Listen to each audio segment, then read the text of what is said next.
Yeah, Chris, thanks for the opportunity. Good to see you again. Can you advise how the division controlled by you evolved since the merger of leading aviation giant McDonnell Douglas sometime in 1997? How Boeing has benefited with this merger? Certainly. The way we've moved forward is to really focus on our market through the eyes of our customer. So instead of a product focus, it's more of a capability focus. And the three areas we've begun to look at, and we're organizing that way, are mobility, strike, and ISR, which is information, surveillance, and reconnaissance. That has really allowed us to move forward with more of a solution or systems capability, and we've added in tremendous capability in the unmanned arena. We've expanded our weapons business, and we continue to look at what are those next generation capabilities like training or advanced strike or even the next generation of high-end unmanned vehicles. What has been the share of market in the last 10 years, export versus domestic? US, which is the biggest operator of your machines back home. Yeah, we've had the good fortune of having a stable of products that tend to be low risk with the right capabilities at the right price. If you go back, say 5 years, the amount of international that made up our portfolio was around 10%. And as we go out over the next 5 to 10 years, I think you'll see that double or more, because there is a huge market opportunity right now. I'd call it a historic window of opportunity in the international arena with countries like India, obviously, but also the Middle East, Asia Pacific, and Europe's down a little bit. So there's a lot of growth domestically.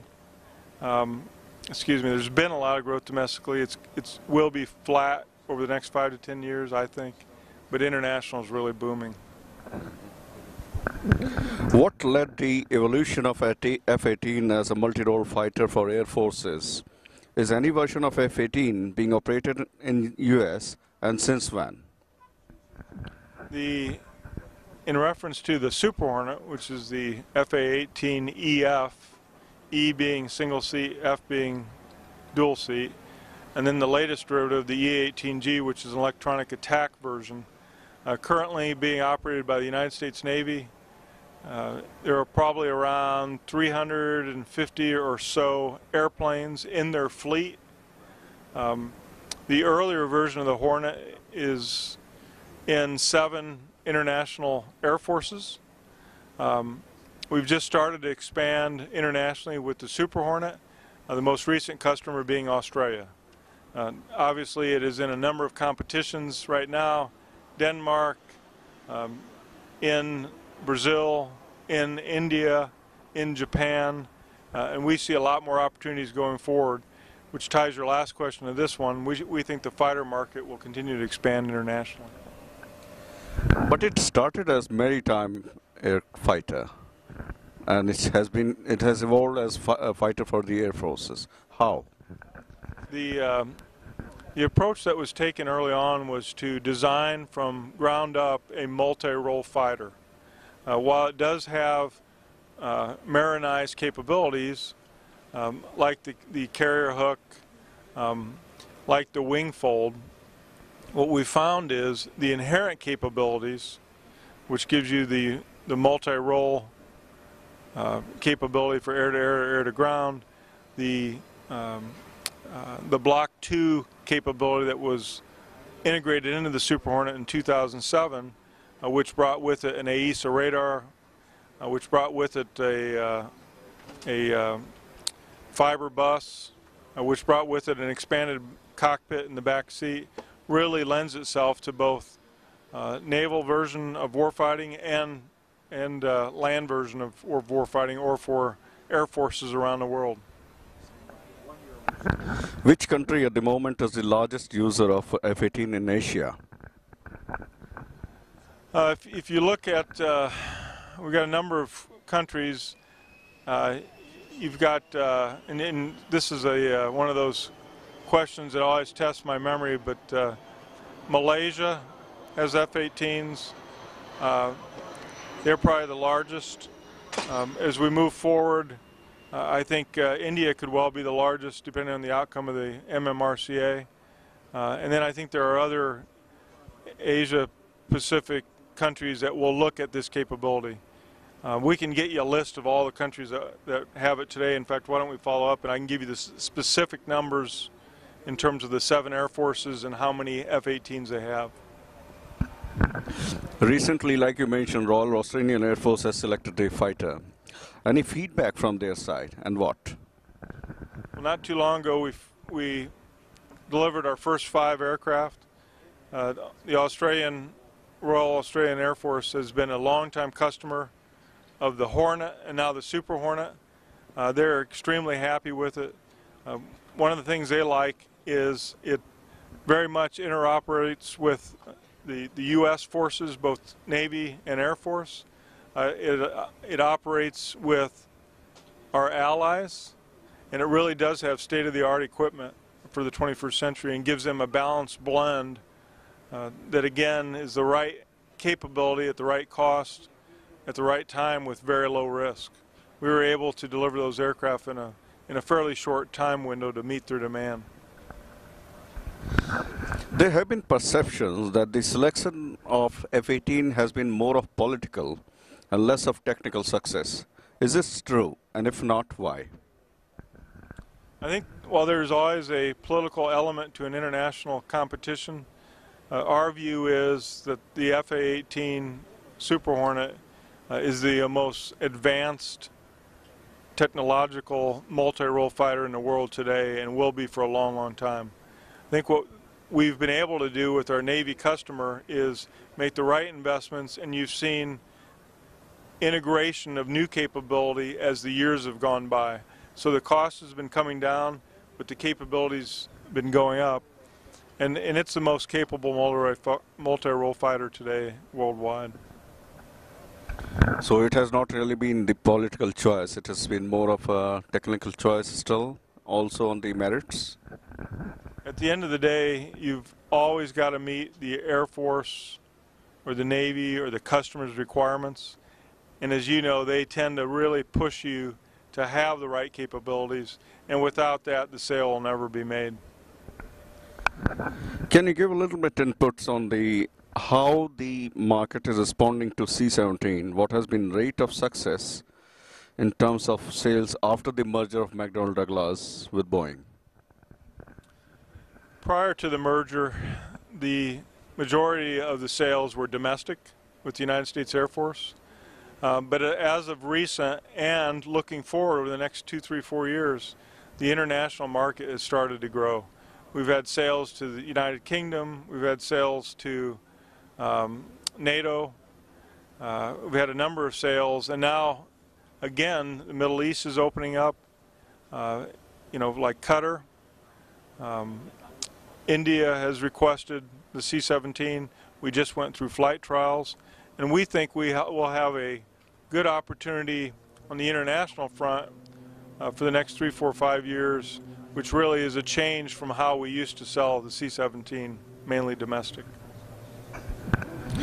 European industry has seen various tie-ups and mergers. As a result, the aerospace and military aviation industry there has gained a considerable strength to offer latest technological solutions in fighters, trainers, weapon systems, transporters, special mission aircraft, refuelers, helicopters, and unmanned solutions.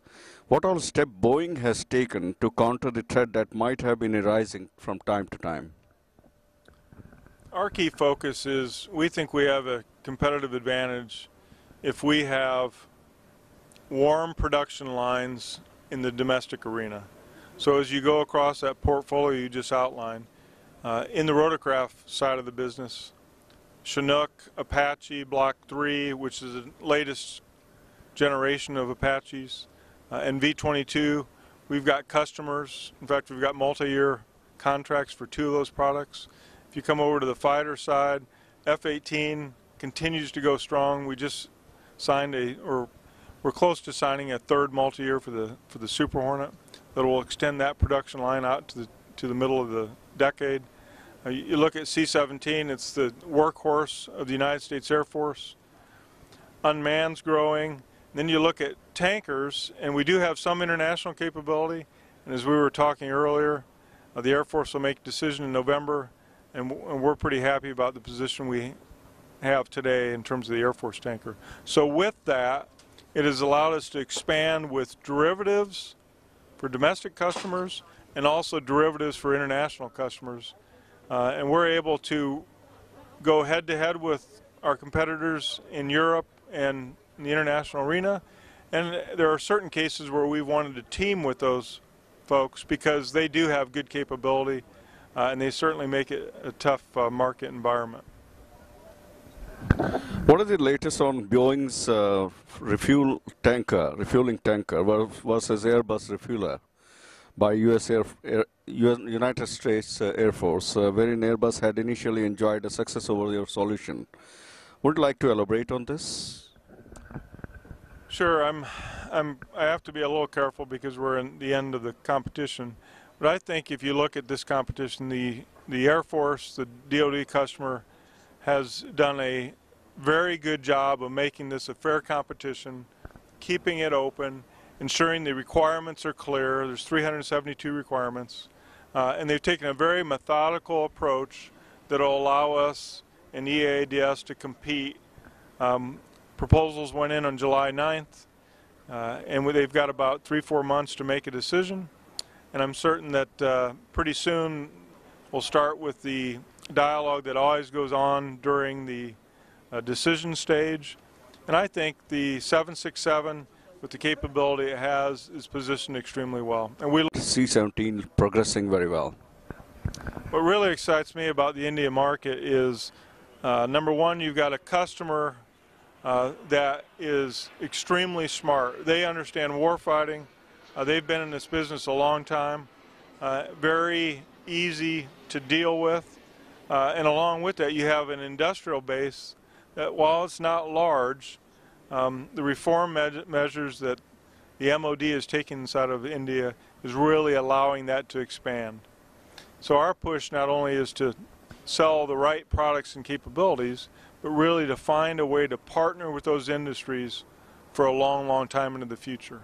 And that's what we've done today with PAI, is to find the industrial partners that can help us. And as we go forward, hopefully with C-17, with FA-18, with the rotorcraft competitions, of which Apache and Chinook are both in right now, and perhaps even follow-ons to some of those products, our plan is to partner with Indian industry and make it a success that will last a long, long time.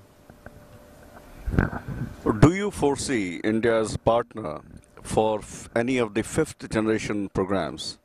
And if so, which kind of potentials?